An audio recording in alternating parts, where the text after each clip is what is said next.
Bien, muy buenas tardes a quienes están conectados este día de hoy, día domingo, primer día de la semana, día del Señor, en que hemos recordado durante la mañana la obra y la persona del Señor Jesucristo, quien es nuestro Salvador y a quien proclamamos nuevamente a través de esta instancia donde nuestro Dios, en su paciencia y extendido ánimo, da una nueva oportunidad para que nuestros amigos puedan escuchar, escuchar el Evangelio. Quisiéramos poder leer las Escrituras. Vamos en esta ocasión para anunciar el Evangelio, tomar unos versículos de la primera carta del apóstol Juan, la primera carta del apóstol Juan, el capítulo 5, y vamos a leer los últimos tres versículos de esta primera carta del apóstol Juan. Dice, primera de Juan 5 y versículo 19, sabemos que somos de Dios y el mundo entero está bajo el maligno, pero sabemos que el Hijo de Dios ha venido y nos ha dado entendimiento para conocer al que es verdadero, y estamos en el verdadero, en su Hijo Jesucristo. Este es el verdadero Dios y la vida eterna. Hijitos, guardaos de los ídolos. Amén. Estos textos que hemos leído son extractos de esta carta del apóstol Juan dirigiéndose a creyentes, recordándoles verdades, recordando el privilegio que tenemos, verdad, de ser hijos de Dios, de ser ahora considerados, verdad, coherederos con la persona del Señor Jesucristo, quienes ahora, gracias a su infinito amor y misericordia, somos considerados hijos suyos y nuestro Dios y Padre nos ve a través de Él, de su Hijo, ya santificados, ya poseedores, ¿verdad?, de todas las innumerables bendiciones. Y quisiera tomar estos versículos para poder hablar a nuestros amigos que no conocen, que no saben, que no recuerdan, que no traen a la memoria lo que son, a diferencia de nosotros, los creyentes, que nos recuerda las Escrituras de lo que somos, lo que el Señor ha hecho por nosotros, de dónde estábamos y de dónde nos ha trasladado. Quisiéramos que nuestros amigos pudiesen en esta tarde poner atención a las verdades que están escritas en las Escrituras. Hemos leído en el versículo 19, sabemos que somos de Dios, quienes hemos confiado en la persona del Señor Jesucristo, pertenecemos a la familia de Dios, hemos sido adoptados, hijos mediante la obra del Señor Jesucristo, que somos hijos de Dios, que hemos sido rescatados, hemos sido comprados, pertenecemos a Dios porque la persona de su Hijo canceló un alto precio y ese precio no fue todo el oro del mundo, no fueron todas las piedras preciosas, no fue toda la plata, no fueron todos los sacrificios de aquellos becerros, de aquellos corderos que se iban sacrificando constantemente, sino que fue la vida, fue la preciosa sangre, la vida del Señor que Él derramó hasta la muerte en favor nuestro para podernos comprar. Y ahora somos de Dios. Y esto gracias a la obra del Señor Jesucristo. Dice, somos de Dios, los creyentes somos de Dios. A diferencia de quienes no son de Dios, los que no son de Dios están en las tinieblas, están en oscuridad. Dice, sabemos que somos de Dios y el mundo entero está bajo el maligno. El mundo entero está bajo el maligno. El creyente ha sido transportado, ha sido transportado de estas tinieblas.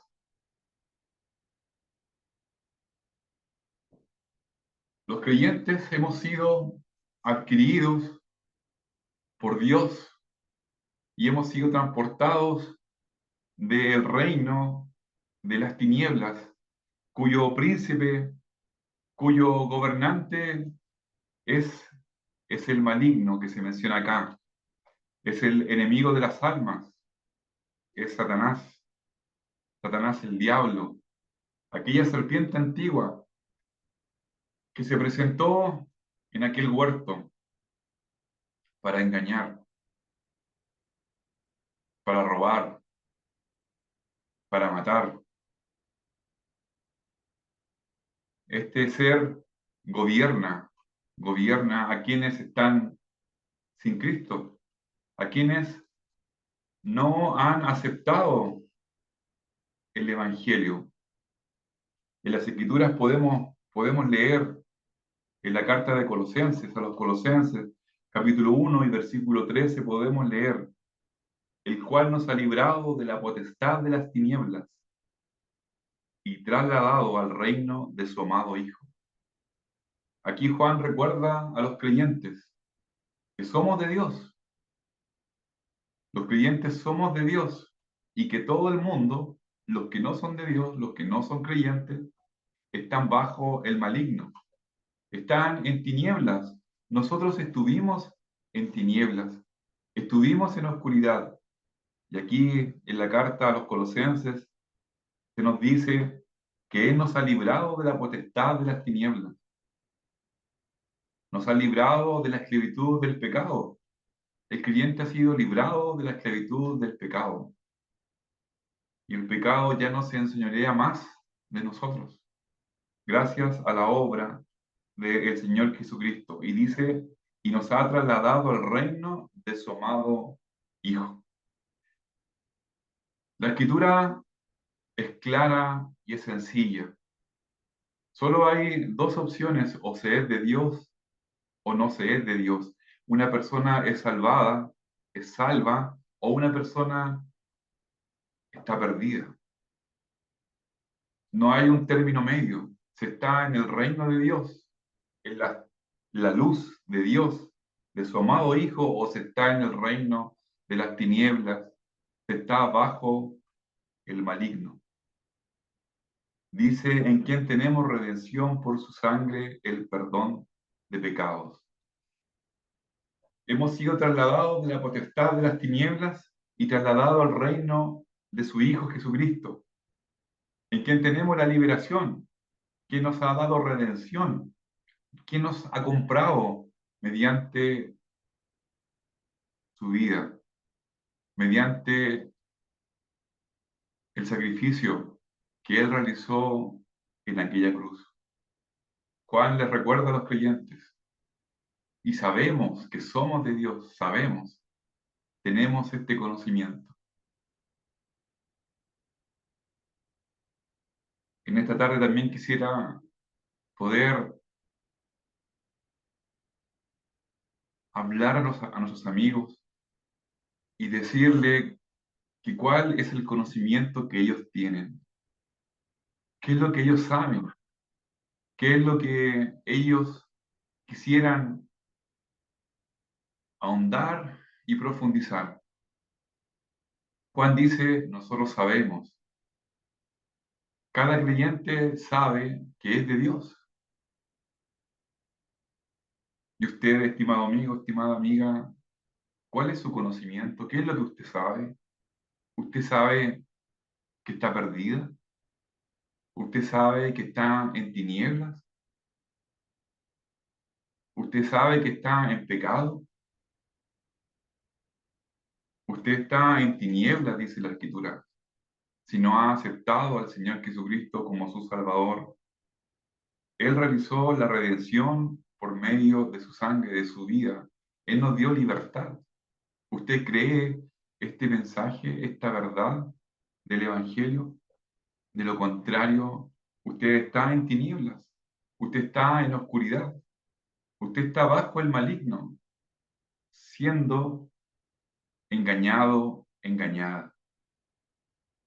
También Colosenses, esta carta en el capítulo 2 y versículo 15,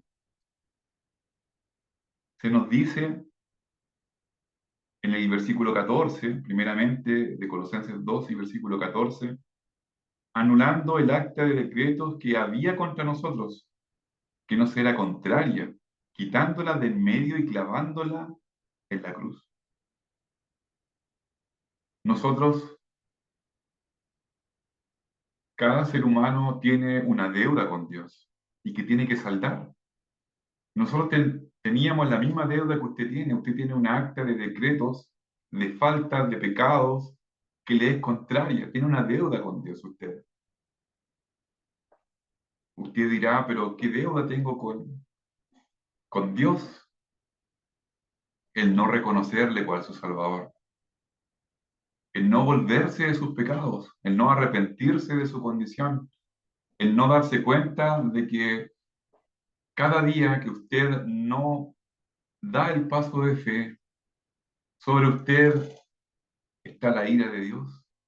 Y las Escrituras nos dice que Dios está airado contra el pecador todos los días de su vida.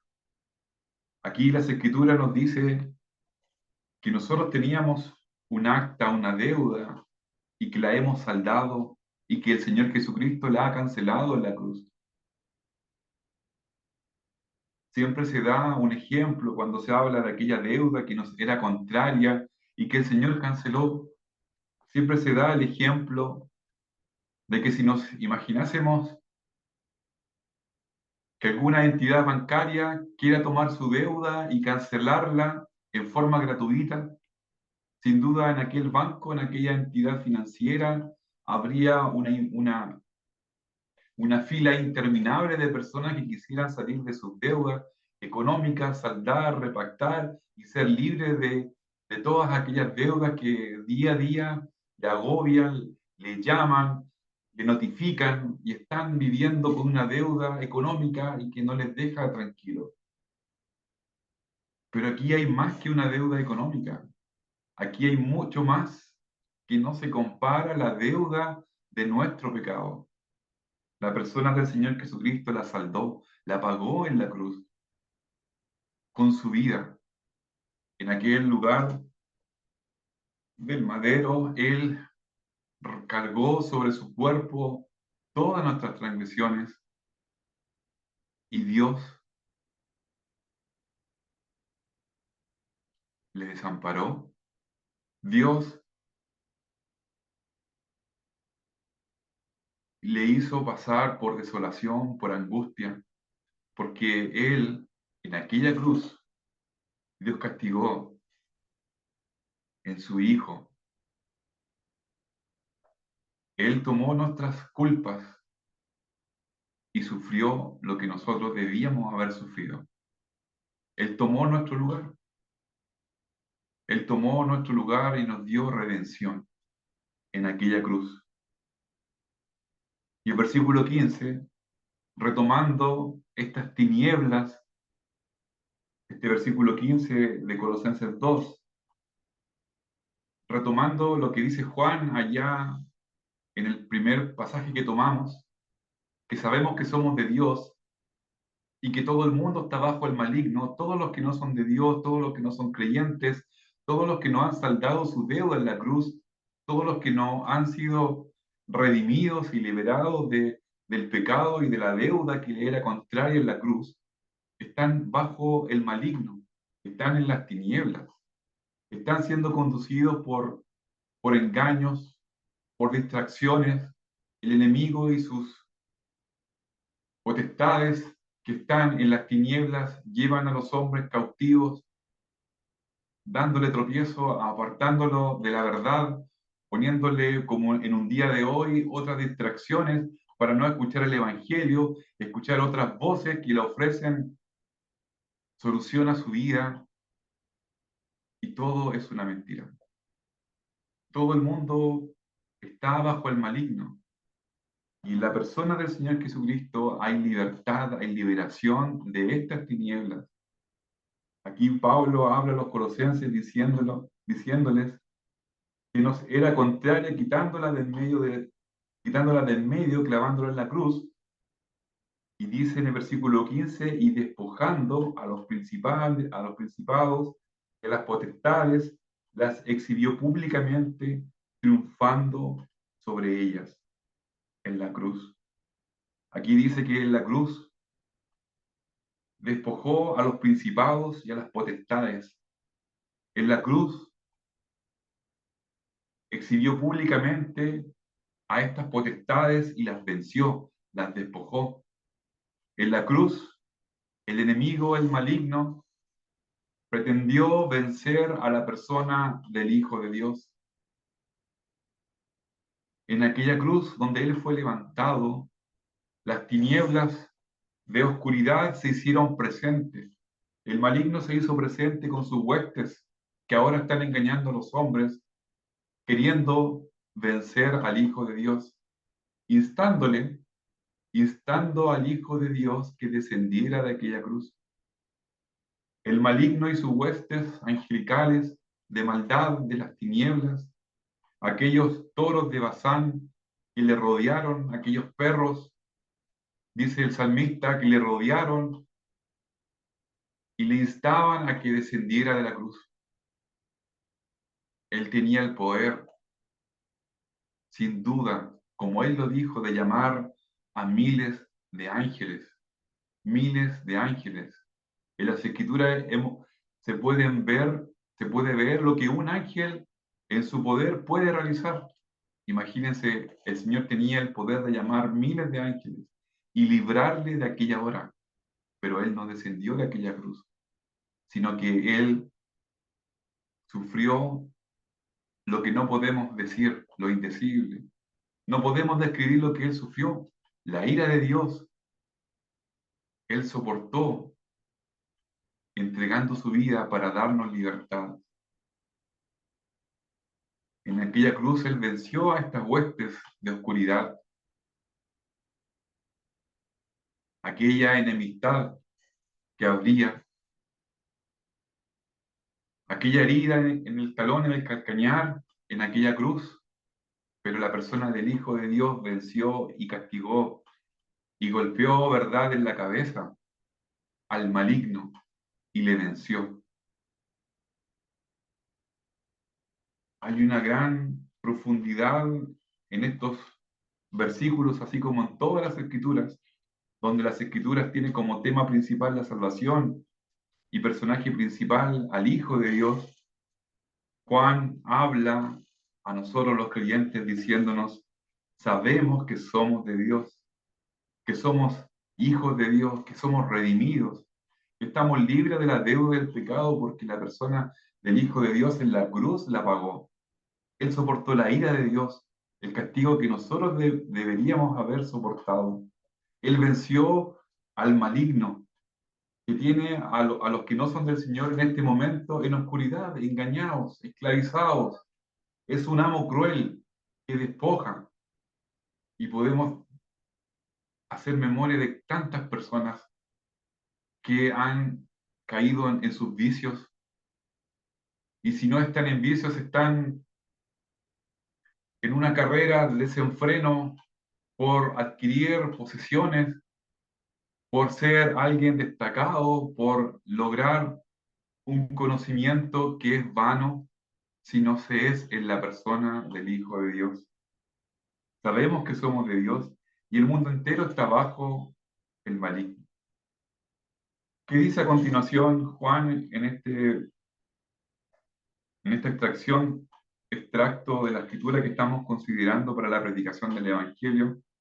Primera de Juan, capítulo 5 y versículo 20. Ahora Juan dice al terminar esta primera carta, dice, pero sabemos que el Hijo de Dios ha venido.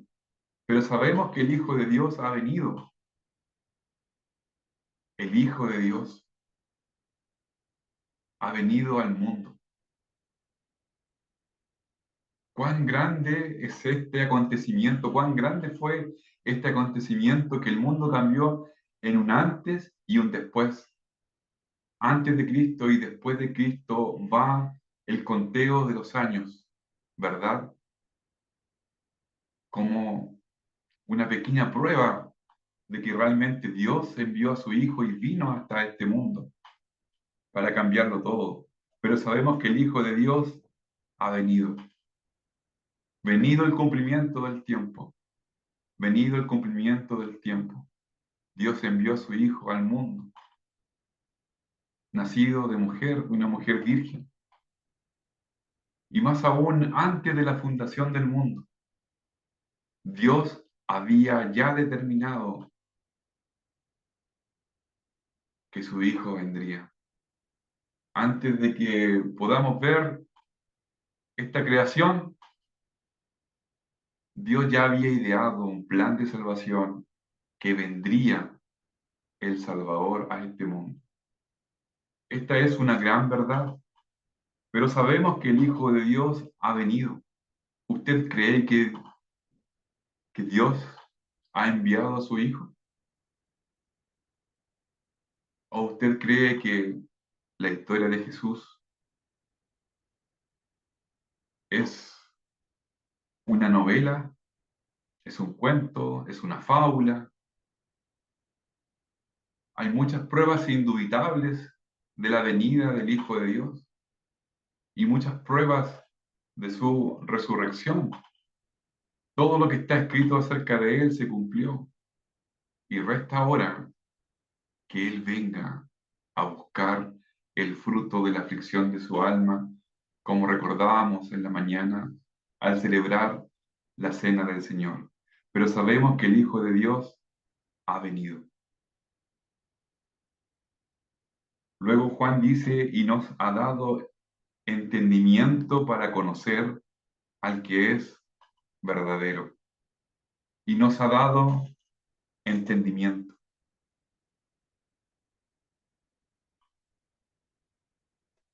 Esto es lo más importante que usted puede saber en la vida, porque en esto consiste la vida eterna, como el Señor lo dijo. En esto consiste la vida eterna, que te conozcan a ti, el único Dios verdadero, y a tu Hijo, a quien tú has enviado. Este es el entendimiento. Este es el conocimiento máximo y pleno que usted puede adquirir. Tal vez en esta tarde hay jóvenes que quieren estudiar una carrera universitaria, o hay estudiantes universitarios, o hay quienes ya tienen un título universitario y están pensando en posgrados, en magíster, en doctorados. Quizás hay algún doctor y quisiera tener un renombre, porque los hay, muchas personas que tienen académicamente un título, muchos títulos, muchos reconocimientos en lo humano, en lo humano, pero no en lo espiritual. Podemos leer allá lo que escribió aquel sabio Salomón, que pidió a Dios sabiduría. Proverbios 9:10 dice Salomón, el temor de Jehová es el principio de la sabiduría, y el conocimiento del Santísimo es la inteligencia. El conocimiento del Santísimo es la inteligencia. Aquí Juan recuerda a los hermanos y les dice, y nos ha dado entendimiento, nos ha dado entendimiento. El Evangelio, la sabiduría de Dios, trastorna a la sabiduría de los hombres. El Hijo de Dios, el Hijo de Dios vino al mundo.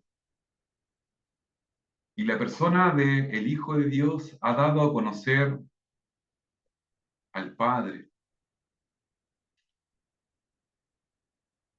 A Dios nadie le vio jamás.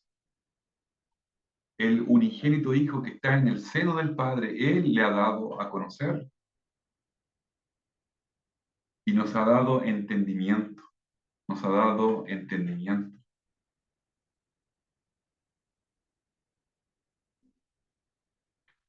La verdadera inteligencia, el verdadero entendimiento es conocer a Dios.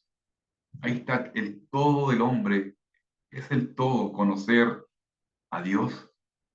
Y la persona de su Hijo nos ha dado ese entendimiento. Él vino a este mundo, habitó en medio de los hombres. A Dios nadie le vio jamás y Él le ha dado a conocer. Esto es el todo del hombre, conocer a Dios, como también lo expresa aquel Salomón allá en Eclesiastés. Esto es el todo del hombre, conocer a Dios. En esta tarde, si hay alguien que no es del Señor, lo que usted sabe, lo que es usted en en lo humano, en todos los reconocimientos que usted pueda tener, si usted no conoce al Hijo de Dios, si no conoce a Dios y a quien le ha dado a conocer, usted está en oscuridad, usted no ve, está en tinieblas. Él nos ha dado entendimiento para conocer al que es verdadero, al que es verdadero. No se equivoque, estimado amigo, estimada amiga, solo hay un Dios y un solo mediador entre Dios y los hombres. Es verdad, hay hay muchas religiones, de la cual usted puede tomar la que más se acomode a su forma de entender las cosas. Pero el verdadero entendimiento que nos da la persona del Hijo de Dios y nos da a conocer al verdadero que es Dios es mediante la persona del Señor Jesucristo. No le estamos ofreciendo la religión correcta, le estamos ofreciendo la relación verdadera para conocer a Dios mediante la persona de su Hijo, el Señor Jesucristo, que verdaderamente vino a este mundo, que tomó forma humana como nosotros, pero sin pecado. Y sabemos que Él vino al mundo, cumpliendo lo que había sido determinado desde antes de la fundación del mundo, que Él encauzó sus pasos para cumplir la obra que se le había encomendado, que Él enmudeció mientras le acusaban injustamente, que Él dejó ser tomado cual un cordero y ser llevado a la cruz, ser despojado de sus ropas, sufrir el dolor físico que de cierta forma nos podemos imaginar, ser levantado entre el cielo y la tierra, como lo decía la ley, que el mayor de los pecadores y de malhechores debía ser alzado para dar a conocer a los demás que era un pecador de tal forma que debía servir como ejemplo a los demás, ser levantado, ser considerado como un pecador, como lo peor. Él enmudeció. Y en aquella cruz, Él sufrió lo indecible. Él en aquella cruz padeció nuestro castigo.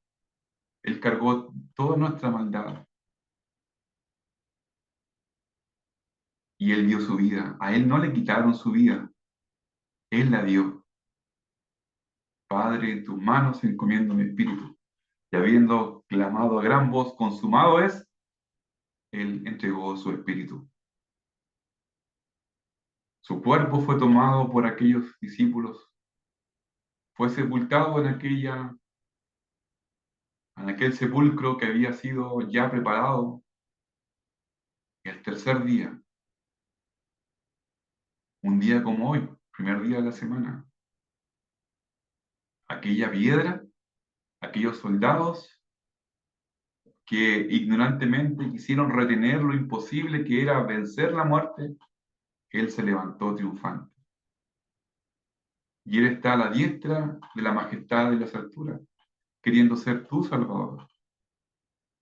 Si le rechazas, un día tendrás que reconocerle como tu juez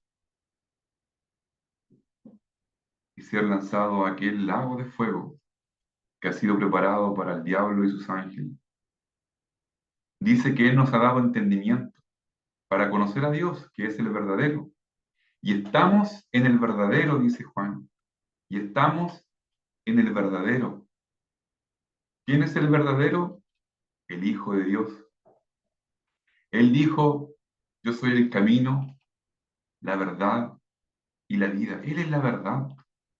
Él es la verdad. Hay un proverbio que me gusta mucho. Siempre los proverbios se menciona, ¿verdad? El hecho de la aplicación, ¿verdad? Que se hace de la mujer virtuosa. Mujer virtuosa, ¿quién la hallará? Porque su estima, ¿cierto?, sobrepasa. Pero también hay un versículo que me gusta mucho y dice el Proverbio 20, versículo 6. Proverbio 20, versículo 6 dice, muchos hombres proclaman cada uno su propia bondad, pero hombre de verdad, ¿quién lo hallará? Hombre de verdad, ¿quién lo hallará? Dice este proverbio, muchos hombres proclaman cada uno su propia bondad. Los hombres proclaman su bondad. Estamos en nuestro país, ¿verdad? En un periodo de votaciones y muchos hombres y mujeres también, han proclamado su bondad, han proclamado lo que ellos son, sus buenas intenciones. Muchos hombres han dado su palabra, su compromiso, nuevamente, nuevas ilusiones, ¿verdad? Pero hombre de verdad, ¿quién lo hallará? La persona del Hijo de Dios es el verdadero. Él es el verdadero. Él es la verdad. Él es la vida eterna. Estamos en el verdadero, en su Hijo Jesucristo, y este es el verdadero Dios y la vida eterna. Juan, que escribe esta carta, en los evangelios comienza su carta diciendo, en el principio era el verbo, y el verbo era con Dios, y el verbo era Dios, la deidad del Señor Jesucristo. Y también en esta carta comienza Juan diciendo lo que era desde el principio, lo que hemos oído, lo que hemos visto con nuestros ojos, lo que hemos contemplado y palparon nuestras manos tocante al verbo de vida, porque la vida fue manifestada y la hemos visto, y testificamos y os anunciamos la vida eterna que estaba con el Padre y se nos manifestó. Grande es este misterio de la deidad. Dios fue manifestado en carne. La persona del Hijo de Dios no estimó ser igual a Dios como cosa a que aferrarse, sino que por ti, por mí, por nosotros, si te apropias, si logras relacionarte con Dios creyendo al Evangelio, puedes tener la vida eterna. Puedes tener este conocimiento que es el todo de tu vida. Este conocimiento de la persona del Hijo de Dios es el mayor entendimiento que tú puedas tener, independiente de todas tus pergaminos y diplomas y títulos que puedan haber en el mundo. Ganar el conocimiento del hombre, de la humanidad y perder el alma es algo terrible. Te invitamos a conocer y aceptar a la persona del Hijo de Dios como tu Salvador. Que el Señor bendiga su palabra.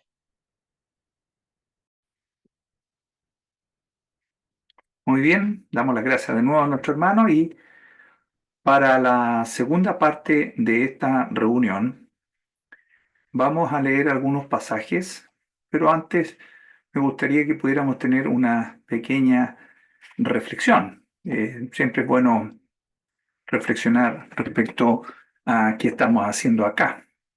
No sé si podemos pensar en ello.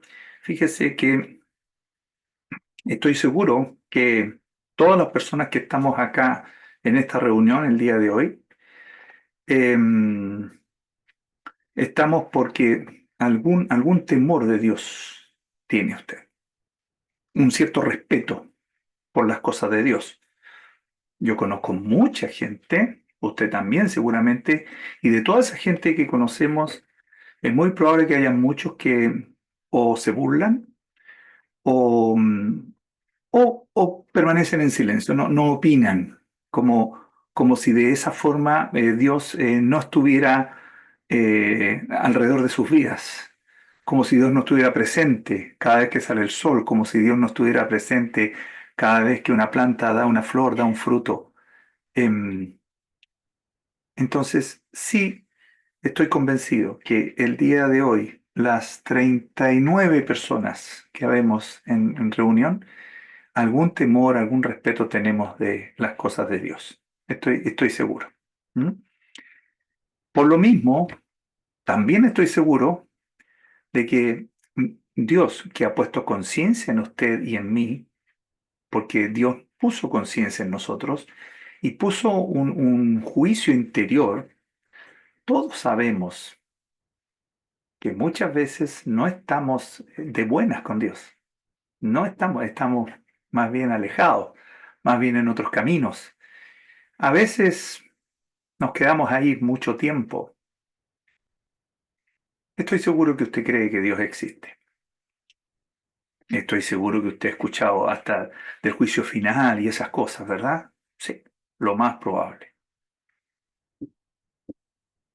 Es probable que tenga dudas de qué va a pasar el día que yo parta. Reflexionamos mucho cuando fallece alguien muy cercano y de pronto pensamos, vamos al cementerio y pensamos, un día me va a tocar a mí. ¿Y qué va a pasar? No, alguien me dijo que ahí termina todo. Otro dice, no, sí, algo hay. De pronto usted está suficientemente convencido que hay un cielo y un infierno. También es probable que usted esté convencido de que Dios no puede ser tan malo para mandar gente al infierno, ¿verdad? Pues bien, todas esas reflexiones están respondidas en la palabra del Señor. Dios no es malo, Dios es bueno, solo es bueno. Y si usted va al infierno, es porque es lo que nos merecemos. Y si usted va al cielo, no es porque lo merecemos, sino porque Dios ha determinado que vayamos al cielo. Y hay un mecanismo, existe una forma. Ah, no estoy seguro, las religiones, seguro. Mi hermano lo mencionó. Seguro que por ahí va la cosa. Las religiones dicen muchas cosas. En general, las religiones hablan de tu comportamiento, de mi comportamiento, de la conducta que llevemos. Si, si somos buenas personas, si hacemos buenas cosas, si ayudamos a los demás, si nos portamos bien, entonces Dios me premiará, ¿verdad? Esa es algo con lo que crecemos. Lamentablemente, como a los niños se les premia por las cosas buenas que van haciendo en la medida en que se van educando, también a los niños, con o sin querer, se les va diciendo que Dios los premiará un día, llevándolos al cielo. Lo cual no es lo que Dios dice en su palabra. Yo sé que muchos hemos usado ese argumento con nuestros hijos, pero ya pronto debemos explicarle bien a nuestros hijos y a los que nos rodean que no es lo que Dios dice en su palabra. Dios no lleva al cielo a una persona porque se porte bien. No, no es un premio el cielo. El cielo no es un premio. En esta reunión queremos mostrarle lo que la Biblia dice. Vamos a poner atención. Voy a compartir unos textos. Por aquí tengo. Aquí está. Vamos a compartir. Muy bien. Vamos a compartir esos textos. Voy a acomodar aquí mi pantalla porque tengo demasiadas cosas. Bien, muy bien.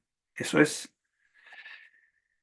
El primer texto es este que está acá en Isaías 53:6, una realidad que no nos gusta, no nos gusta, pero es lo que la Escritura dice. Dijimos que hoy día vamos a hablar de lo que la Escritura dice y no de lo que una religión o una persona dice. No es lo que yo digo, ojo, yo también pensaba otra cosa años atrás.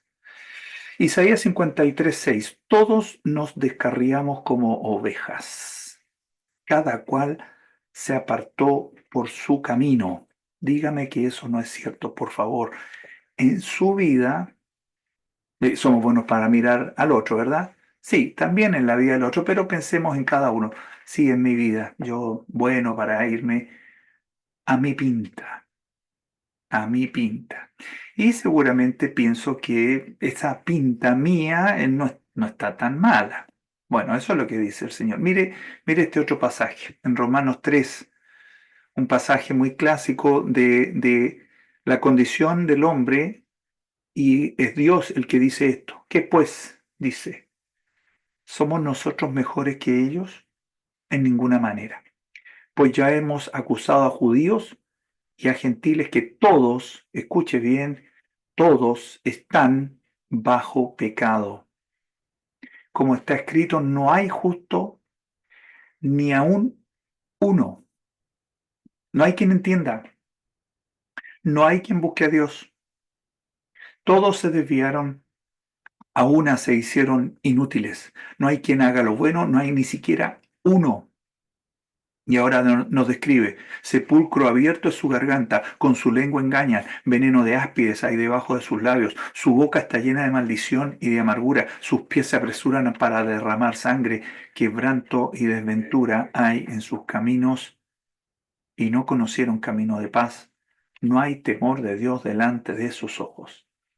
Este pasaje es definitivamente lapidario y en mi pasado como católico jamás, jamás lo leí y jamás me imaginé que Dios decía eso de mí. No, no, sí, sí, es que no, no, ¿cómo Dios va a decir eso de una persona, de un ser humano y de mí? Pues eso es lo que dice. No hay justo ni aun uno. No hay quien busque a Dios. Nos hemos desviado. Esa es la mala noticia. Y es la que la dice Dios. Dios nos menciona una y otra vez en su palabra la condición que tenemos. De hecho, ni siquiera buscamos a Dios. Parece que hay muy poca gente que intenta buscar a Dios. En general, somos evasivos para esto. Mire, le doy otro pasaje más en Proverbios, un pasaje conocido. Hay camino que al hombre le parece derecho, pero su fin es camino de muerte. Le digo que nosotros, los hombres, mujeres, la raza humana, acomodamos las cosas muchas veces. Las acomodamos para sentirnos tranquilos y decir, mire, yo no he hecho nada malo. Es más, soy una muy buena persona. Seguro, seguro que en más de una ocasión nos hemos encontrado de esa forma. Pero Dios dice otra cosa. No hay nadie al que Dios vea como bueno. Nadie. Nadie, absolutamente nadie. Hoy día somos poco más de 8.000 millones de personas. Inimaginable cifra, no podemos dimensionarlo. En Chile vemos 20 millones de personas y estamos hablando de 8.000 millones, muchas, muchas veces más. Em, y nos consideramos buenos, seguramente, seguramente. Eso de que no he robado ni he matado a nadie es, es un pequeño punto que creemos que juega a nuestro favor porque efectivamente no hemos robado ni hemos matado a nadie. Entonces, con eso yo me agarro. De ese salvavidas me amarro y no me hundo. Pero frente a Dios ese salvavidas es de plomo. No, no, eso es minúsculo. Eso es nada. Si usted no ha robado y no ha matado a nadie, muy bien, muy bien. Yo le felicito. Tal vez me felicite yo, pero eso es una porción minúscula. Las exigencias de Dios son muy altas. La santidad de Dios y la justicia de Dios no tienen comparación con esos dos pecados. Hay decenas, si es que no cientos, de pecados delante del Señor. Hay personas de buen corazón, sí, existen esas personas. Hay personas que hacen buenas obras, pero ¿sabe qué? El pecado abunda en ellos. El pecado abunda. Sí, hay pecados hacia el exterior, pecados que se ven, pecados a los que a algunas personas se les nota mucho ese pecado, se les nota mucho. Bueno, ¿para qué le digo? Un asesino, una persona con maldad y va y entra y asesina gente. Sí, sí, se le nota. Socialmente visible. Hay otros, hay otros a los que no se les nota tanto el pecado. De repente se les sale algo, se les sale un, y uno dice, oh, mira lo que hizo, mira lo que dijo, mira lo que pensó, mira lo que decidió, oh, qué espanto. Sí, un pecado que no se nota tanto. Oh, y yo pensaba que esta persona, mira cómo era, mira, me decepcionó. Pero ¿sabe qué? Hay otros pecados que no se notan nada, nada, nada. Usted me podrá mirar 1000 veces. Se podrá mirar usted al espejo y no se nota ese pecado porque ese pecado está aquí adentro, está maquinando aquí adentro o está aquí en el corazón. El odio que siente usted, y lo voy a dejar ahí, el odio que siente por personas, ese no se nota. A veces se nos nota, a veces se nos sale, pero otras veces puede pasar desapercibido. Y Dios sí mira el corazón. Dios sí ve ese pecado, el odio. Hemos nacido en pecado, nuestra simiente es de continuo pecar, no podemos evitarlo, no podemos evitarlo. Para salir de la condición, para agradar a Dios, Dios estableció hace mucho tiempo mandamientos para su pueblo. Estableció unos mandamientos y dijo, respeten mi pacto, y yo y ustedes serán mi pueblo. Ustedes respetan mi pacto y dio mandamientos, dio ciertos márgenes de conducta. La idea era mantenerse dentro de esos márgenes, a pesar de que Dios sabía que habiendo pecado en nosotros, habiendo pecado adentro, nos íbamos a salir rápidamente de los márgenes, pero nos estableció unos márgenes. ¿Sabe qué?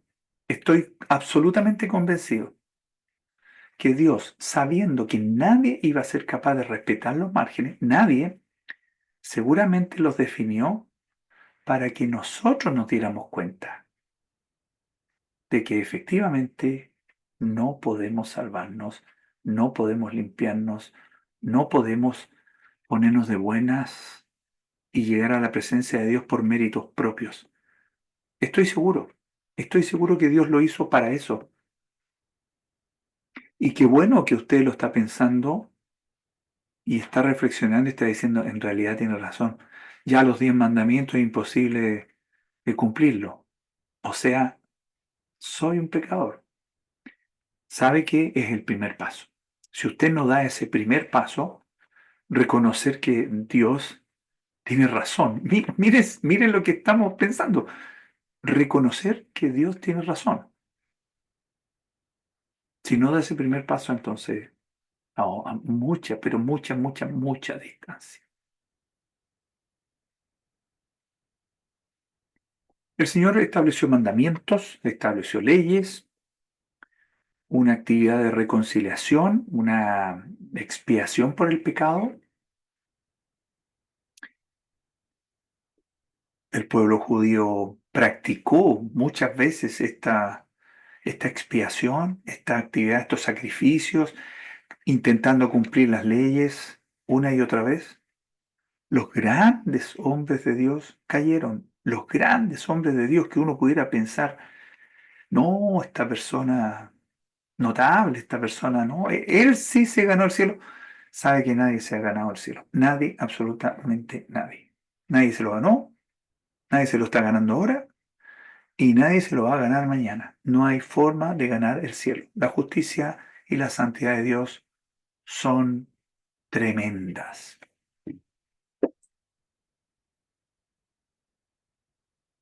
Cuando Dios habla de expiación por el pecado, se refiere a un sacrificio por el pecado. Un sacrificio que se hace, se ejecuta, y si se ejecuta de la forma en como Dios lo quiere, entonces Dios se agrada y perdona. Dios se agrada y perdona. Le doy un ejemplo, esto es drástico, esto es severo. Dios dice que la paga del pecado es muerte.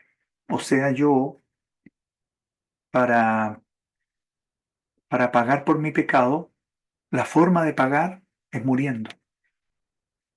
Así. Pero no cualquier muerte. No cualquier muerte. Tiene que ser la muerte de una víctima inocente. Y yo de inocente no tengo mucho.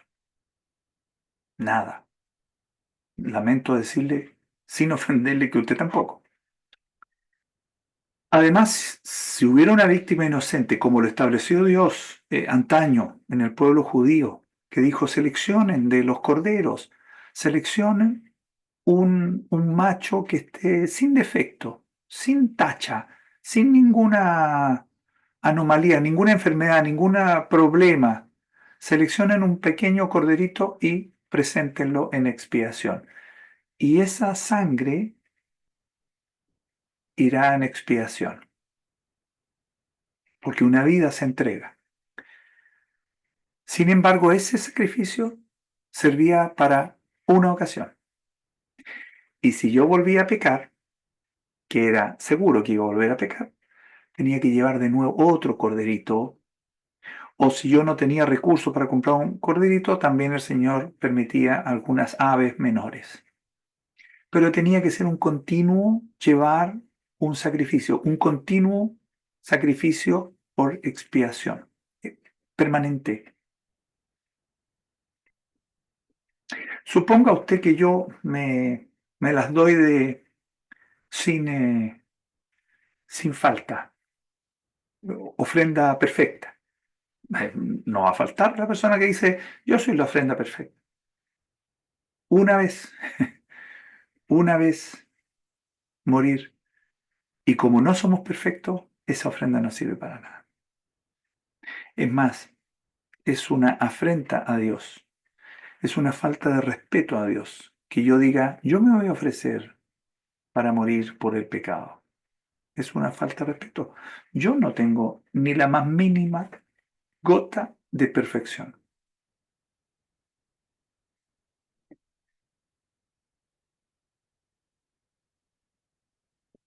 Hay religiones que lo hacen de otra forma.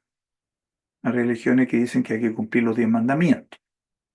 Usted cumple los 10 mandamientos y vamos por buen camino. Le aviso que no hay gente que sea capaz de cumplir los 10 mandamientos. Ni 9, ni 8, ni 7.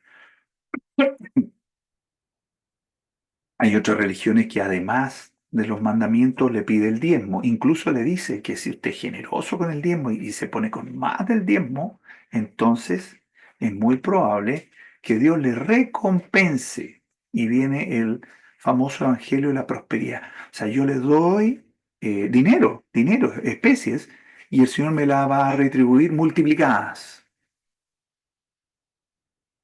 ¿Qué tiene que ver eso con el pecado? ¿Vamos a pagarle a Dios para que perdone nuestro pecado? Los judíos efectuaban sacrificios de animales constantes. En el templo era bastante frecuente eso. ¿Sabe que hay otra religión que incluso le sugiere que usted en ciertas ocasiones haga sacrificios sobre su propio cuerpo?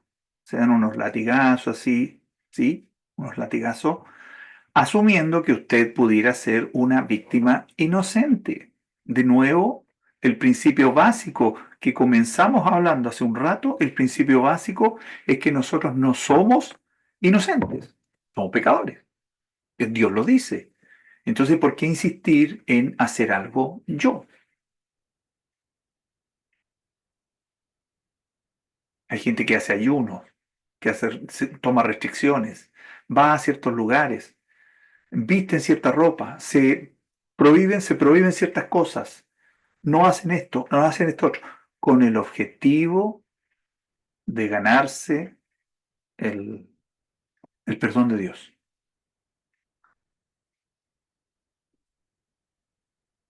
Le cuento que todas estas reglas tienen por lo menos dos fallas grandes, por lo menos. Em, la ofrenda, primero, debe ser similar a nosotros. Así que si yo doy dinero, no es una ofrenda limpia. Debe ser similar a nosotros, pero sin pecado. Similar a nosotros, pero sin pecado. O sea, un ser humano sin pecado que entregue su vida. Sí, exactamente. Eso. Esa ofrenda sirve. Un ser humano sin pecado que entregue su vida por mí. No, no soy yo, no es usted. Bueno, ¿y ese ser humano dónde está? ¿Quién es? Quiero presentarle a nuestro Señor. Dice en Hebreos 9, ahí lo acabo de agregar, porque no entró Cristo en el santuario hecho de mano, figura del verdadero, sino en el cielo mismo, para presentarse ahora por nosotros ante Dios, y no para ofrecerse muchas veces, como entra el sumo sacerdote en el lugar santísimo cada año con sangre ajena, sangre de otro. De otra manera le hubiera sido necesario padecer muchas veces un sacrificio permanente, tal como lo era con animales. Pero ahora en la consumación de los siglos se presentó una vez para siempre por el sacrificio de sí mismo para quitar de en medio el pecado. Así también Cristo fue ofrecido una sola vez para llevar los pecados de muchos. ¡Uh! ¡Qué verdad más grande! Hay uno que es un ser humano. La Escritura nos dice que además Él es Dios, Él tiene las dos naturalezas. Es un ser humano y es Dios. Y es perfecto, sin pecado. Y Él es ofrenda perfecta. Él puede entregar su vida, derramar su sangre en favor de los que no podemos hacerlo, que no tenemos ni la más mínima capacidad. Él lo puede hacer. Él lo puede hacer. Le cuento, Él lo hizo. Él lo hizo. El mundo celebra la Navidad como el gran acontecimiento de la llegada del Señor. Pero ¿sabe qué? Es cierto, es importante, porque un día vino y se hizo hombre, se hizo uno de nosotros, sin pecado. Pero la verdadera celebración, y es una celebración que no se debe hacer una sola vez en el año, es una celebración que haces todos los días, a cada rato, es el sacrificio que Él hizo en la cruz. Él entregó su vida. Él se presentó como ese cordero sin mancha, esa ofrenda perfecta, sin ningún pecado, una ofrenda cuya sangre fue derramada. ¿Y sabe qué? Aquel a quien se le hizo la ofrenda, que es a Dios, se agradó de él. Se agradó de él y dice la Escritura que Dios está olvidando nuestro pecado en la cruz de Cristo. Olvidándolo. Dios está haciendo pasar por alto mi pecado, porque hubo uno, un hombre, pero que es Dios, hijo de Dios, que Dios se complace en él. Hubo uno que entregó su sangre, derramó su vida, y él era el único que lo podía hacer, ninguno de nosotros. Olvídese de la religión, olvídese de los méritos, olvídese de su conducta. Si usted hace esas cosas para ganarse el favor de Dios, no, está ofendiendo a Dios. Si ya ha creído en Cristo, ha recibido al Señor como su Salvador, ha recibido a Cristo como la ofrenda perfecta por tu pecado, por mi pecado, si ya lo has hecho, entonces, claro, hay una vida y una conducta para agradar a Dios, porque hay agradecimiento en tu vida, hay agradecimiento todos los días, porque Él ya perdonó mi pecado. Yo no me estoy ganando el cielo. Yo estoy empezando a disfrutar desde ya el cielo porque sé que he sido perdonado. ¿Quieres ser perdonado también? Ahí está Jesús. Jesús, Dios con nosotros, sin pecado de ninguna especie, sin pecado de ninguna especie, con poder para vencer el pecado, con poder para vencer a la muerte, y lo hizo en la cruz. Él lo hizo y lo hizo una sola vez. No es necesario que Él vuelva como los corderos que hacían el pueblo judío antaño. Una y otra vez llevaban cordero para sacrificio. Él no necesita llevar cordero porque Él entró hasta el lugar santísimo con su propia sangre. Es un sacrificio perfecto, no necesita ser repetido ni por Él, ni menos por nosotros, que no tenemos ni la más mínima capacidad. Es un sacrificio único y irrepetible, es para siempre.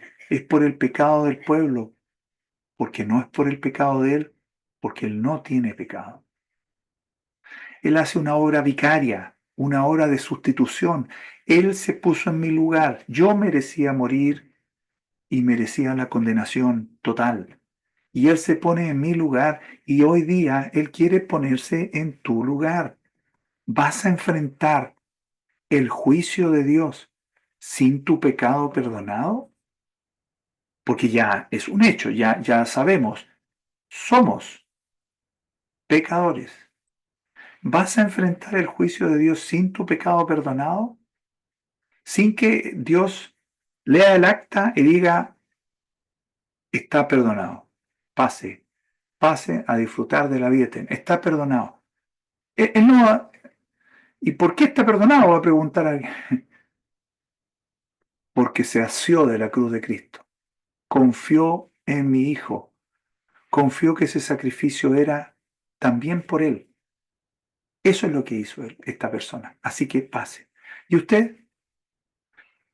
Mire, es que yo me esforcé bastante, pero nunca escuché de Jesús, pero pensé que yo tenía que hacer algo. Bueno, le dijimos que no bastaba. Usted, lo siento, usted pase al otro lado, porque rechazó a Cristo. ¿Sabe qué? Si nos portamos mal todos. Si no. Hoy día en la mañana en una meditación que estaba leyendo, eh, una persona decía que hay gente que cree que en las iglesias habemos gente buena en la iglesia. Entonces, algunos incluso dicen, no ir a la iglesia porque allá la gente es buena y yo no soy muy bueno. No, olvídese, olvídese. En la iglesia, lo primero que nosotros aprendemos y aceptamos y reconocemos es que de bueno no tenemos nada y que necesitamos del perdón de Dios y que el perdón está en la cruz de Cristo. El sacrificio que Él hizo es eficaz. El sacrificio que Él hizo sirve, es útil, es reconciliador, es perdonador, es redentor. Pagó el precio de mi pecado. ¿Quieres que pague el tuyo? Dios una vez más te invita. Una vez más te invita. Hay una obra salvadora, hay una obra que es de Cristo, hay una obra que es anunciada hoy nuevamente. ¿Y tú qué tienes que hacer? Confía en esa obra. Reconoce tu condición y confía en esa obra. El Señor puede venir ahora a tu vida, perdonar tu pecado y asegurarte que tu nombre está inscrito en el libro de la vida y que tu nombre va a pasar. Un día pasarás a la eternidad con Él por méritos de Cristo Jesús, no los nuestros. Por los nuestros nos iríamos a otro lado. Cree en el Señor Jesucristo, tendrás perdón y serás salvo por toda la eternidad. Vamos a orar. Dios y Padre, te damos gracias. Tú nos has dado doble mensaje del Evangelio. Evangelio de Jesús. No es una religión, es la vida que Dios envió en la hora de su Hijo. Dios amó al mundo de tal manera que nos entregó a su Hijo y Él cumplió a cabalidad su misión, ser la víctima inocente que el pecador requiere. Señor, que esta tarde muchas personas reconozcan en Cristo Jesús el camino, la verdad y la vida que tú provees. Te damos gracias y quedamos en tus manos. En el nombre del Señor Jesús. Amén.